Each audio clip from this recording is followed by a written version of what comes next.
Today in this broadcast, the United States has seen the lowest population growth since the Great Depression era.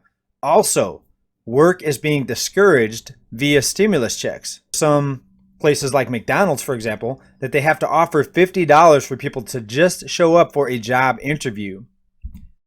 So is it the stimulus checks that's discouraging people from actually working? Well, let's talk about it. Hey everybody, you're watching Bull, Boom, Bear, Bust. My name is JJ. Recent AP article right here. The U.S. marks the slowest population growth since the Great Depression. Now, does anyone here think it's just a coincidence that the other time we've had an economic collapse, the Great Depression in the 1930s, was also the time where we saw the lowest population growth? Or is there a financial stability aspect to this? Now, of course, there are people that'll go out and have kids no matter what, even if they're broke. In my opinion, we need to start paying males to have vasectomies, and that would stop people from having kids that they really didn't intend to. Right, but that's a topic for another video, probably a topic for a whole nother channel. But there is a financial aspect to all of this. When people feel less financially secure, when someone has to move in with a relative because they lost their home, they're going to be less likely to want to have kids and start a family. That should be pretty simple to figure out, right?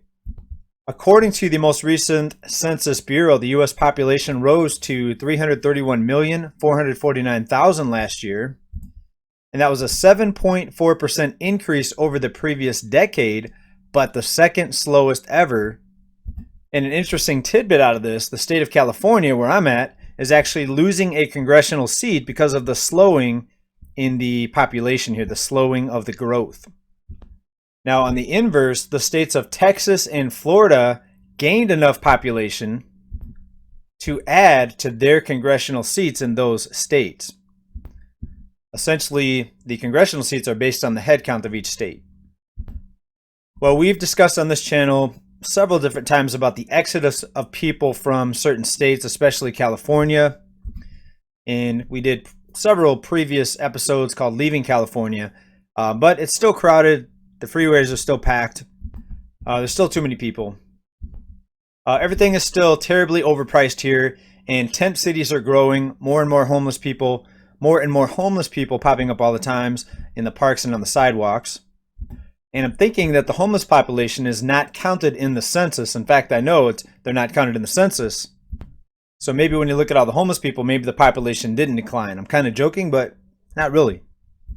Slowest population growth since the Great Depression time, 1930s. Now let's transition a little bit. Now you would think in this type of economy where there's so many job losses, and we do an update here on this channel every week, either Thursday or Friday, that shows you the new weekly jobless filings. And the number of jobless filings continues to double, in some cases triple, the new jobs being added to the economy.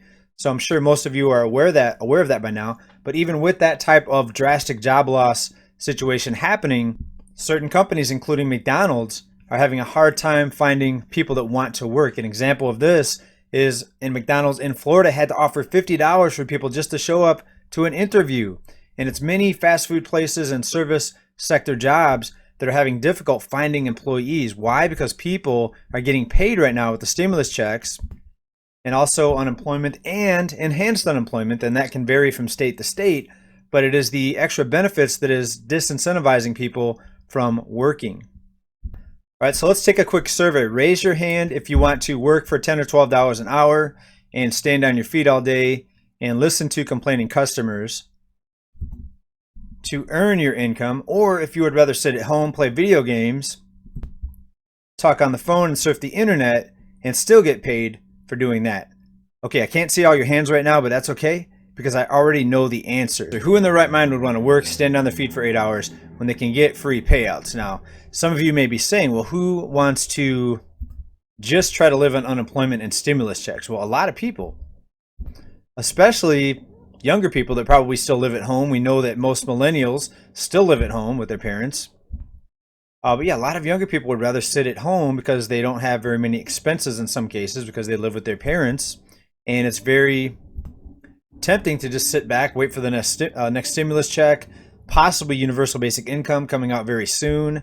Maybe a lot of people are anticipating that.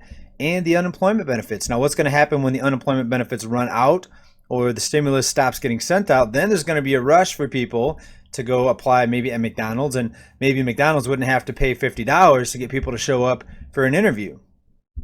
Now, also some small business owners that spoke with AP, that's Associated Press, said, quote, would-be workers are worried about getting the illness at work and they would prefer to live off unemployment benefits, unquote.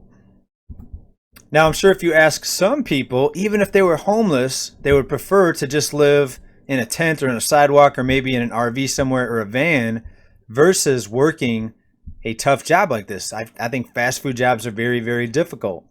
Right? And also when you're working, you have other things, other risks, not just the sickness, but other things that can happen. You could have customers that get an attitude with you. And there's been even lots of news stories where employees, while at work, workers at their jobs get attacked by customers, not just verbally, but physically. All right. Speaking of the dangers of working instead of sitting at home, here's a recent article. Walmart customer attacked a teenage employee over mask policy. All right. So you're working and you have to deal with people like this here in this picture. Right, another incentive for people to want to sit at home. Also, you have the commute to work, the wear and tear on your vehicle, the gas money back and forth. Right, so many incentives now to sitting at home. Just wait till UBI comes out, and a lot of these smaller businesses are going to have a very difficult time meeting the pay to encourage people to go to work instead of sitting at home. And I believe at that time, when UBI comes out, you're going to see even a bigger demolishment of small businesses and mom and pop businesses. Right, here's one here. Man basically going after a McDonald's employee over a straw. Right, so you have to deal with people like that when you're working. Right, who wants to go through that when you don't have to, when you can sit at home and get a free check? Right, we also have other occupations that are just dangerous. Construction, it can be a very dangerous line of work. Policing, police are quitting in droves for many different reasons, but the ramped up violence and animosity against police is a big factor. And it's going to continue to go in this direction unless something changes. But we have more people not wanting to work, sitting at home, more people living at home longer, living with their parents, deciding not to have a family. And that goes back to the population growth that we talked about at the beginning. And the signs just continue to point towards a very, very dark future for this country. There's no solutions being discussed. It's only masking over or attempting to mask over the problems.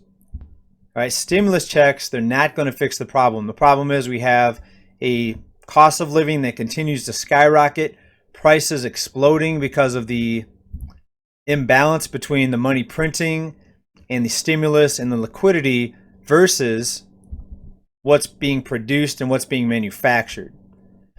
And it's only going to continue to get worse because nobody's talking about any solutions. So buckle up, everybody. I hope you're doing well at this time. Continue to use strategy, invest wisely, and try to ride this bull because this is going to continue to get even crazier, everybody. Stay well, stay safe, stay prepared, everybody. Bye for now. Peace.